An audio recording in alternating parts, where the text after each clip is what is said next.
সবার ভিতরে কিন্তু রুহু আছে, আছে না নাই? সবার মাঝে নফস আছে না নাই? আমরা সাধনা করে নফসের যত উন্নত লাভ করতে পারবো মৃত্যুর পরে, এখান থেকে রুহুটা বের হলে উন্নত বাহনে যেতে সক্ষম হব। আর যদি নফসের উন্নতি সাধন করতে সক্ষম না হয়, মৃত্যুর পরে আসলে কিন্তু মানুষ পড়ে না, রূপান্তরিত হয়। মৃত্যুর পরে আমাদের যে নফস ওই রকম অনুন্নত বাহনে যাবে। পরিষ্কার না? পরিষ্কার না? একটা উপমা দিলে কথাটা ক্লিয়ার হবে। ঘটনাটা এইরকম, বোঝার জন্য কথাটা বলছি। সিজ্জিনটা কেমন হবে? সারা জীবন গোপন রাখতে রাখতে সত্য আর জীবনে জানতে পারলাম না, কি ওই যে মানুষ বুঝবে না, খটকা লেগে যাবে। এক জমিদার ছিল অত্যাচারী। আমি একটা উপমা দিতেছি বোঝার জন্য, শাস্তিটা কবরে কিভাবে হবে। এক জমিদার ছিল অত্যাচারী। অত্যাচারী জমিদারের মৃত্যু ঘটেছে। মৃত্যুর পরে যেহেতু সে জুলুম করেছে, অত্যাচারী জমিদার ছিল, নফসের উপরে সে তার নফস খুব শক্তিশালী ছিল। 1 বছর পরে আমাদের রেওয়াজ আছে তো, ওই 1 বছর পরে আমাদের আবার 40টা খাবার করে, 1 বছর পরে খাদ্যের বড় অনুষ্ঠান করে না? তো জমিদারের ছেলে মেয়ে আছে, স্ত্রী আছে। বর্ষপূর্তি হওয়ার পরে তার বাবার জন্য জমিদারের স্ত্রী তার স্বামীর জন্য বড় খাবারের ব্যবস্থা করেছে। গরিব দুঃখীদেরকে, কাঙ্গালীদেরকে বিরিয়ানি পাকাইয়া বড় খাবারের ব্যবস্থা করেছে। ভাগ্যক্রমে, দুর্ভাগ্যবশত ওই বাড়িতে একটা কুকুর ছিল। ওই কুকুরটা জমিদার মারা যাওয়ার পরে কুকুরটার পেটে বাচ্চা আসছে। বাচ্চা আসার পরে ওই কুকুরটা কিছুদিন পরে নির্দিষ্ট সময় কুকুরের বাচ্চা দিছে। ওই বাচ্চাটা আস্তে আস্তে বড় হইতেছে। বাচ্চাটার বয়স যখন 1 বছর, তখন তো জমিদারের খাদ্যের উৎসব চলতেছে।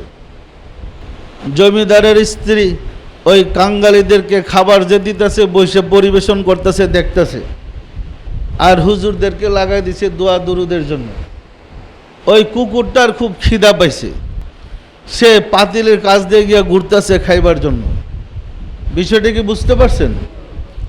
তো জমিদারের স্ত্রী একটা লাঠি হাতে নেয়, ওই যে লাকড়িতে তো খাবার পাকাইছে, কাছে যখন এটা ঘুরঘুর করতেছে খাদ্যের জন্য, জমিদারের স্ত্রী ওই লাকড়ি হাতে নিয়ে কুকুরটারে আচ্ছা মতো 2টা বাড়ি লাগাইছে।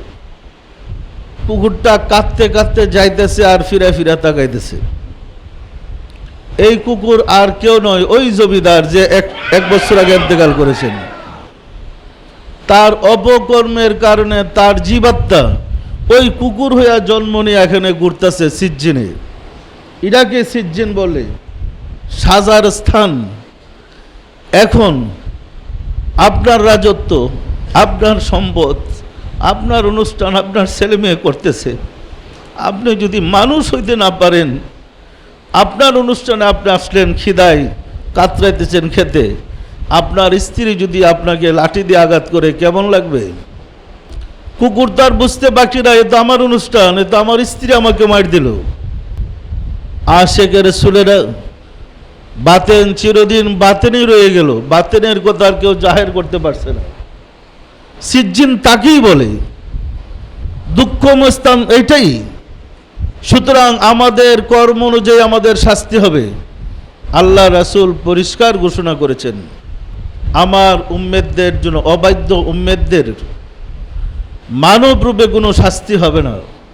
তাদের কর্ম অনুযায়ী কাউকে শূকর, কাউকে কুকুর, কাউকে ব্যাঘ্র, বিভিন্ন জীবজন্তু বানাইয়া কবরে শাস্তি দেওয়া হবে। এই মানুষ সুরতে কারো শাস্তি হবে না। পরিষ্কার না? পরিষ্কার না? দুর্ভাগ্যক্রমে আমি আপনি যদি কুকুর হয়ে জন্ম নেই, এই নির্যাতনের পরিণতি কি হবে? সুতরাং সময় থাকতে আত্মার উন্নতি লাভ করতে চেষ্টা করেন। আমাদের আত্মার অবনতি আমাদের অবনতি।